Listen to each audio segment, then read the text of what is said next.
नमस्कार, मैं हूं निखिल और आप देख रहे हैं सुर्खियां। दिन भर की खबरों को समेटकर आपके सामने लाने वाली दी ललन टॉप की नई पेशकश। पहली सुर्खी शुरू करने से पहले हम आपको दिखाना चाहते हैं एक वीडियो। देख लीजिए माननीय क्या कर रहे हैं।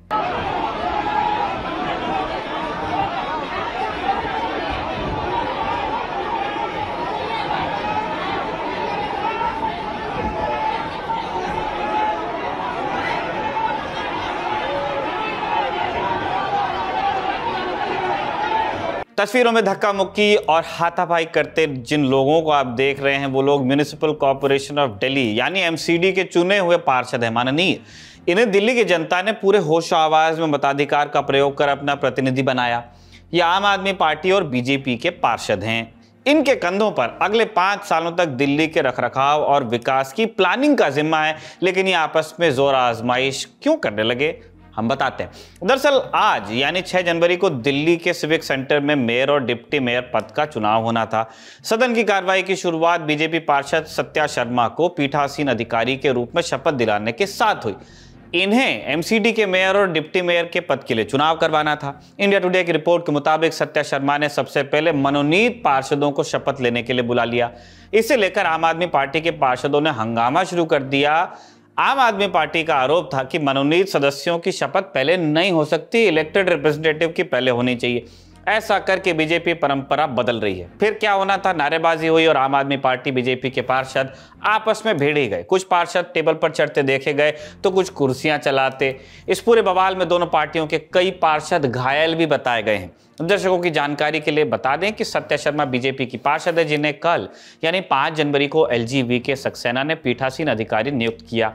आम आदमी पार्टी की तरफ से पीठासीन अधिकारी के लिए पार्षद मुकेश गोयल का नाम भेजा गया था, लेकिन चुनी गई सत्या शर्मा, जिनकी नियुक्ति पर कल ही बीता हुआ कल उसी दिन आम आदमी पार्टी की ओर से आपत्ति जता दी गई थी। पार्षदों को मनोनीत करने की प्रक्रिया भी एलजी की तरफ से हुई थी। खैर, आज सदन में हंगामे और हाथापाई के बाद दोनों पार्टियों की ओर से शुरू हुआ आरोप और प्रत्यारोप का दौर। दोनों दलों के नेता एक दूसरे पर गुंडागर्दी और मारपीट का आरोप लगाने लगे। आप खुद सुन लीजिए कि नॉमिनेटेड काउंसलर कभी भी सदन के अंदर वोट नहीं डालते। मेयर के इलेक्शन हो, डिप्टी मेयर के इलेक्शन हो या हाउस से जाने वाले स्टैंडिंग कमेटी के मेंबर हों, इसके अंदर नॉमिनेटेड काउंसलर्स के वोट वर्जित हैं, प्रतिबंधित हैं। ये नहीं हो सकता। अब बेईमानी करके भारतीय जनता पार्टी एमसीडी पे कब्जा करना चाहती है। हम ये बेईमानी नहीं होने देंगे। एक महोदय मुझसे पूछ रहे थे, कह रहे थे कि अगर वो कर भी रहे हैं तो क्या आप डर गए? मैंने कहा भाई ये तो बड़ी अजीब बात है। इंडिया पाकिस्तान का मैच है, 11 खिलाड़ी पाकिस्तान के आउट हो गया, वो 11 और ले आए। कह रहे नहीं हमारे तो 22 आएंगे। और कमेंटेटर कहे क्यों जी, क्या इंडिया डर गया? हम कह रहे भाई ये क्या बात हुई? जो नियम होगा वो नियम से ही तो चलेगा। ये तो फिर 11 और आउट हो जाएंगे, कहेंगे 11 और आ गए, हम हमारे 33 लड़ेंगे। फिर वो कहेंगे क्या इंडिया डर गया पाकिस्तान से? तो बेईमानी से तो हर आदमी डरता है, कौन नहीं डरेगा बेईमान से और बेईमानियों से? तो ये बात डरने की नहीं है, ये बात उसूलों की है। इस वक्त जिस तरीके से भारतीय जनता पार्टी और उपराज्यपाल महोदय बेईमानी पे उतर आए हैं, पूरी दिल्ली इनकी बेईमानी देख रही है। और जो गुंडागर्दी की है, जो जानलेवा हमला हमारे भाई प्रवीण पे किया है, ये गुंडागर्दी नहीं चलने देंगे। हम कांग्रेस नहीं है। ये बहुत ही दुर्भाग्यपूर्ण है। आप देखिए, जो पार्टी सत्ता में है और जो पार्टी सदन में भी उसके नंबर अच्छे, उनके नंबर ज्यादा हैं, उसके बाद भी ये हालत, उसके बाद भी सदन की गरिमा को गिराना, उसके बाद भी हल्ला गुल्ला करना, गुंडागर्दी करना, ये बिल्कुल ही आश्चर्य का विषय है।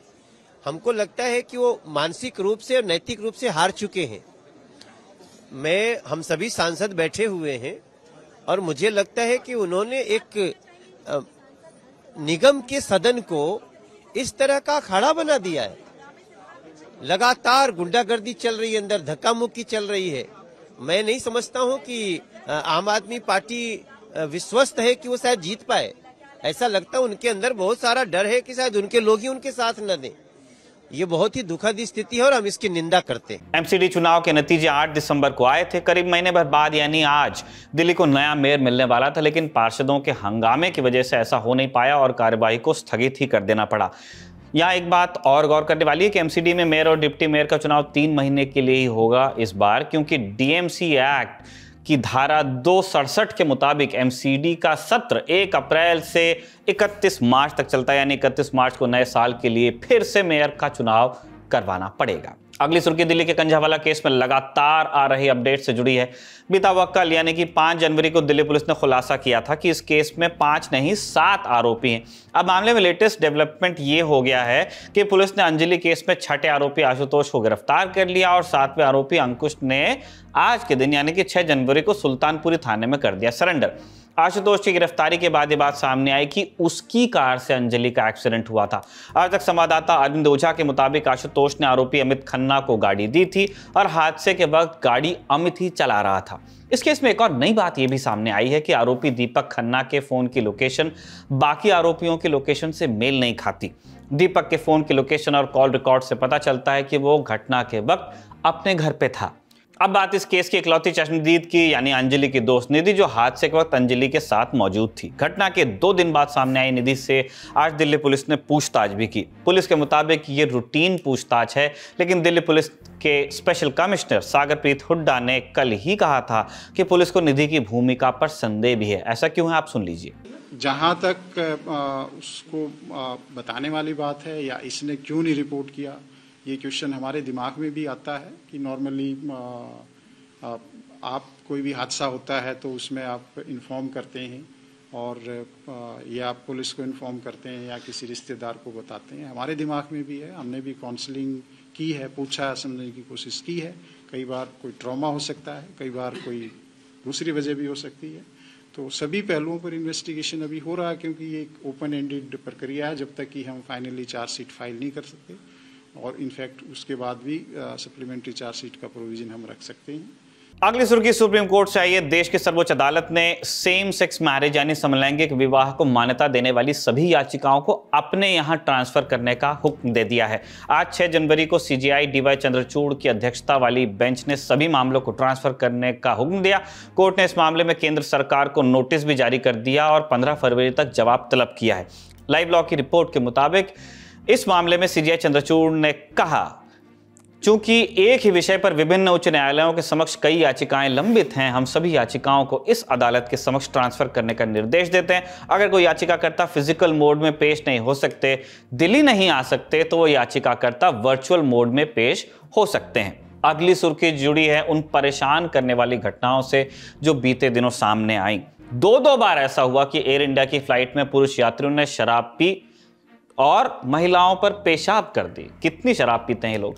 26 नवंबर 2022 को न्यूयॉर्क से दिल्ली आ रही फ्लाइट में ऐसा हुआ और 10 दिन बाद यानी 6 दिसंबर को पेरिस से दिल्ली आ रही फ्लाइट में ऐसा हो गया। ज्यादा हैरानी की बात यह है कि सिर्फ पेरिस वाले मामले में एयर इंडिया के क्रू ने सख्त कदम उठाया और दिल्ली आते ही आरोपी को सीआईएसएफ के हवाले किया गया, क्योंकि पायलट ने एटीसी को बता दिया था कि ऐसी घटना हुई है। यहां पीड़िता और आरोपी के बीच एक समझौता हुआ, लिखित माफी मांगी गई और तब आरोपी को छोड़ा गया। लेकिन न्यूयॉर्क वाला जो मामला था 26 नवंबर वाला, उसमें आरोपी बिना किसी दिक्कत इमिग्रेशन भी पार किया और एयरपोर्ट से चला भी गया। इस बात को लेकर एयर इंडिया की जबरदस्त आलोचना भी हुई थी, जिसके बाद कंपनी ने कहा था कि वो इस मामले को दिखवा रहे हैं।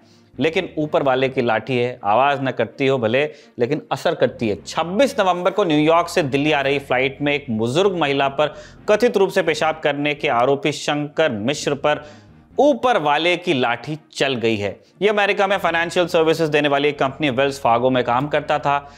हमने इसलिए कहा क्योंकि 6 जनवरी को वेल्स फार्गो ने शंकर मिश्रा को टर्मिनेट कर दिया, माने नौकरी से निकाल दिया।